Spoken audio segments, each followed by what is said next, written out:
다음은 그 사람에게 선을 긋는 거예요. 분명히 상처를 주는 사람은 나에게만 주는 게 아니라 다른 사람들에게도 모두 상처를 줍니다. 그래서 사람마다 분명히 상처를 받는 포인트가 달라요. 머릿속에서 상상을 하시면 됩니다. 그 사람과 나는 대화를 하고 있고 내 몸이 계속 커지는 상상을 하세요. 안녕하세요, 마음우체국입니다. 마음우체국에서는 여러분의 사연을 받아 정신과 전문의가 직접 대답을 해드립니다. 오늘은 B님의 사연이 도착했습니다. B님은 인간관계에서 받는 상처, 그리고 그 상처를 주는 말들 때문에 걱정이라고 하시네요. 사연을 한번 볼게요. 저는 사람과의 관계, 그리고 그 관계 속에서 오가는 말들이 너무 스트레스가 되고 버티는 게 힘들어 이렇게 도움을 요청드립니다. 저는 타인과의 관계에 아주 조심하는 편입니다. 그래서 우선은 말을 할 때나 무슨 행동을 할 때 상대방 입장부터 생각하고 물어보고 행동하려고 하는 편입니다. 하지만 요새 그렇지 않은 사람들을 만나면 너무 스트레스가 심하여 우울해지고 감당할 수 없는 기분이 됩니다. 가령 계속 도와주다가 그 도와줌이 당연하게 되어 한번 도와주지 않았다고 비난의 말을 듣게 된다거나 본인의 생각대로 그게 상처가 될 거라고는 생각 못하고 그저 생각대로 말을 뱉는 사람들이라거나 전 이 모든 게 배려가 없는 거라고 생각합니다. 조금만 생각을 하면 남을 알게 될 텐데 그런 부분이 아쉬워요. 이 말을 애인에게 하니 애인은 저보고 네가 그냥 예민해서 그런 거다. 모두가 너처럼 아닌 다들 그냥 그렇게 산다 하면서 제가 느끼는 감정이나 기분이 소수에 해당되고 저는 다수처럼 행동하지 않는다고 하더라고요.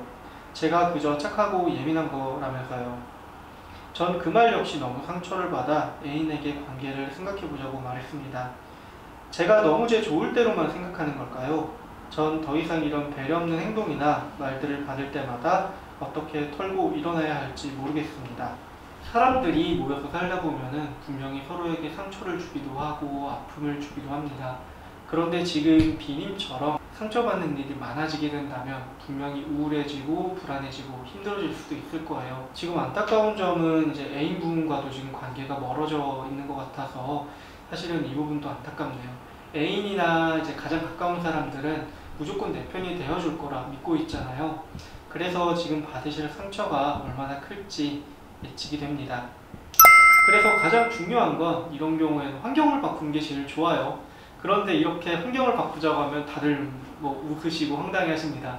직장에서 내가 험한 소리를 듣고 안 좋은 얘기를 들었다고 한들 직장을 옮길 수도 없고 애인을 바꿀 수도 없고 가족을 바꿀 수도 없고 그래서 환경을 바꾸는 게 생각보다 쉽지는 않아요. 그러면 그 다음 어떤 조치를 할 수 있느냐? 그 다음은 그 사람에게 선을 긋는 거예요. 분명히 상처를 주는 사람은 나에게만 주는 게 아니라 다른 사람들에게도 모두 상처를 줍니다. 그래서 다른 사람들 얘기를 들어보는 거예요. 얘기도 듣고 어떻게 대처하는지도 보고. 제가 일괄적으로 어떻게 선을 그으세요 라고 말을 못하는 이유가 직장이면 직장, 그리고 가정이면 가정마다 그 분위기가 다 다릅니다. 그래서 그 직장 안에서 어떻게 선을 긋고 있는지, 선을 긋고도 잘 지내시는 분들의 얘기를 들으면 분명히 배우시고 따라할 부분들이 있으실 거예요.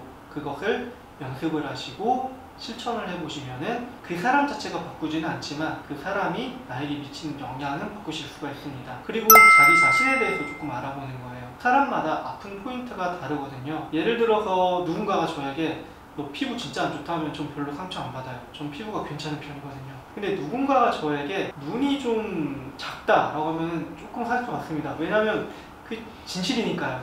그래서 사람마다 분명히 상처를 받는 포인트가 달라요. 그런데 이 상처를 받는 포인트를 아는 게 왜 중요하다고 하면은 그 상처받는 포인트를 분석을 할 수가 있어요. 지금 이제 말씀을 드렸잖아요. 저보고 눈이 작다고 하면 제가 조금 상처받는 이유가 저도 그렇게 생각하기 때문이라고요. 내가 나를 비난하는 포인트가 들어있기 때문에 그게 더 크게 느껴지는 거예요. 예를 들어서 누군가가 너 그 드라마 안 봐? 왜 안 봐? 그거 재밌는데? 너 어디 문제 있어? 이렇게 얘기를 할 때 그게 마음이 아프시다면은 그 마음이 아픈 이유를 조금 들여다보셔야 됩니다. 저 사람이 이상한 사람이라 나에게 상처를 주는 말을 한 것이 절반 정도가 있다면 나머지 절반 속에는 내가 조금 아웃사이더인가?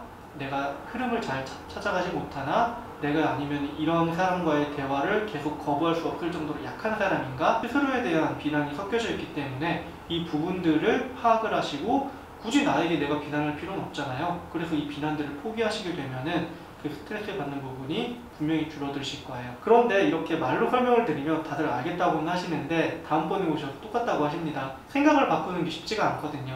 그래서 가장 편한 방법 하나를 알려드려요. 그분이 막 이제 안 좋은 얘기를 해요. 너 드라마 뭐 봤냐, 안 봤냐, 왜 안 봤냐, 이런 얘기를 할 때 내가 그 대화를 피할 수 없는 상황이라면은 머릿속에서 상상을 하시면 됩니다. 그 사람과 나는 대화를 하고 있고 내 몸이 계속 커지는 상상을 하세요. 그래서 내 머리가 천장에 닿고 천장을 뚫고 나가고 이제 구름까지 닿을 정도로 내 몸이 커진 상태에서 그 사람이 나한테 그 얘기를 하는 상상을 하세요. 그러면 굉장히 하찮거든요. 이게 상상의 힘이죠. 그 사람이 무슨 말을 하든 나는 거대한 사람이기 때문에 아무 의미가 없습니다. 그래서 만약에 그 사람을 막지도 못하고 내가 나 자신에 대한 비난을 피할 수도 없는 상황이라면 머릿속으로 상상으로 내가 거대해지는 모습을 만드셔서 그 기분, 내가 그 잠시나마 내 마음속에서 자유로운 그 기분을 느끼셨으면 좋겠어요.